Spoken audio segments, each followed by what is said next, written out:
Hi, I'm Ronnie from Ronnie's Garage.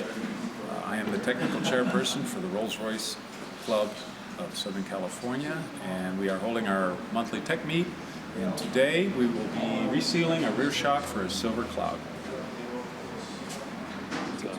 All right, let's get that solenoid off. Drain plug. Do those solenoids ever go bad? They can. So then the switch just doesn't work?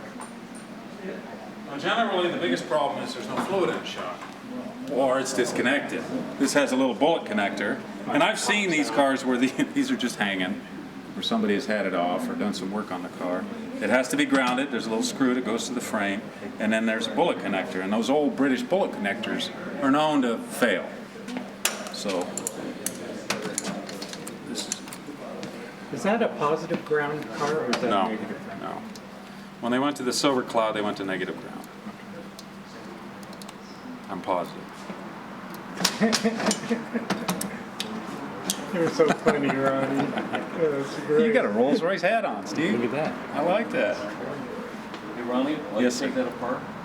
How similar is the Bentley S2? Same thing. Same thing. Thank you. All right, we can actually test this right here in front of you. But all right, let's see what happens here. This is a positive. Of course, this is a solenoid and it's off the car, so it's not polarity sensitive. Oh, it did it. All right. Now this little plunger here that goes in there is spring loaded. So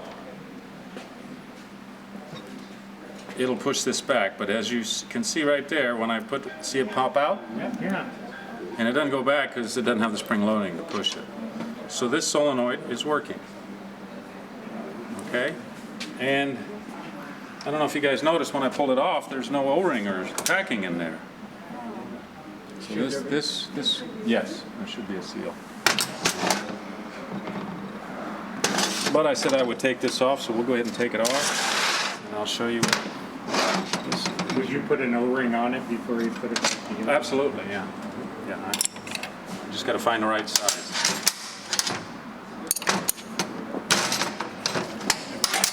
Let's clapper again. There's a carpool tunnel. And that O-ring's paper? No, the O-ring is rubber, or at least what I use is rubber.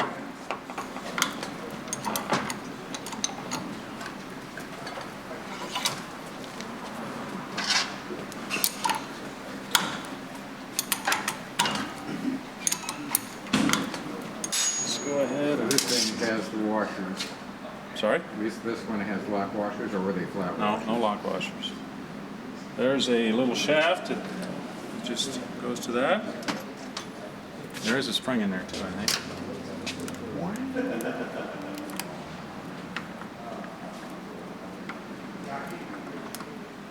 Oh, Gene's shock's getting all dirty now.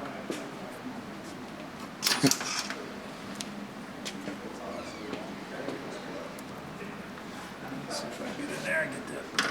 There's a little spring in there. Is that the solenoid shaft? Oh, there's a spring. There's a little valve. There's a spring. It's in there, I'm sure. Something. Oh, it's behind that, I bet. Come on now.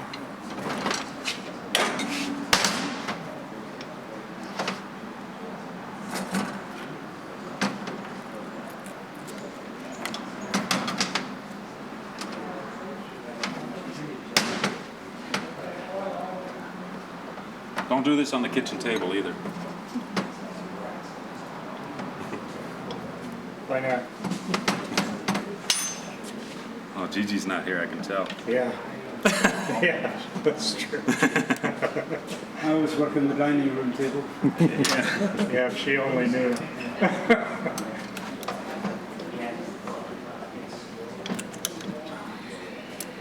Okay, those gaskets are really getting out there.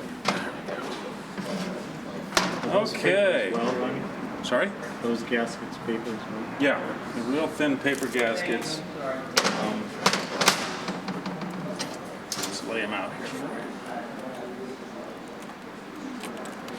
And they're put together with no sealer, it looks like.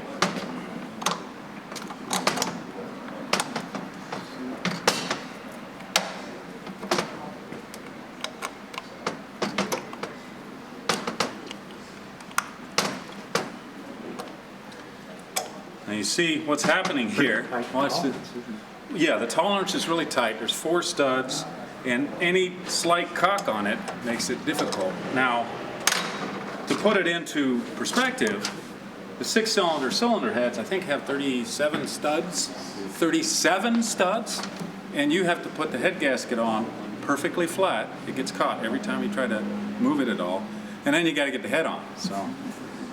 This is simple compared to that. So we'll leave that gasket on there, and let's see if I can demonstrate this here.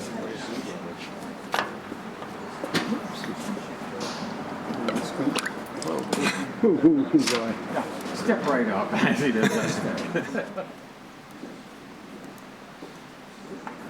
Okay, so if you guys want to come up here and look from the side, let's see if I can get all the fluid out of here. That sounds like a rough morning there. There we go. It's got more fluid. So now you can see with somewhat safely, there's 2 pistons in there, and that shaft that we cinched the bolt on sits between them, and there's actually some springs that hold it in place, spring loaded. So when you want to pull that piece out, it's hard to get out. And that goes back and forth, and it goes. So you can see there's 2 orifices here, plus this has got like a check valve in it to keep the fluid going one way. And like little breather holes? Sorry?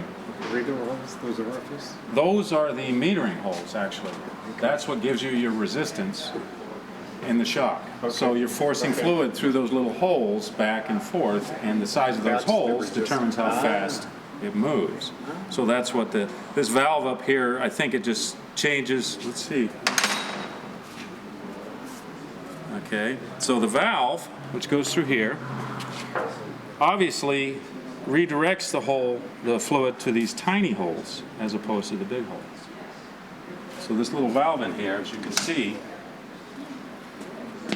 it probably moves. I'm guessing here, but it's a pretty good guess, I think. It moves and it blocks off one of the holes, and you see this little slot in the center that allows fluid through there.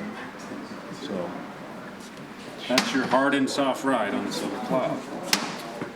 Ronnie, the piston that's moving up and down, does that ever need, is there a ring or an O-ring on that piston? I've had silver or an R-type one all apart off of my car.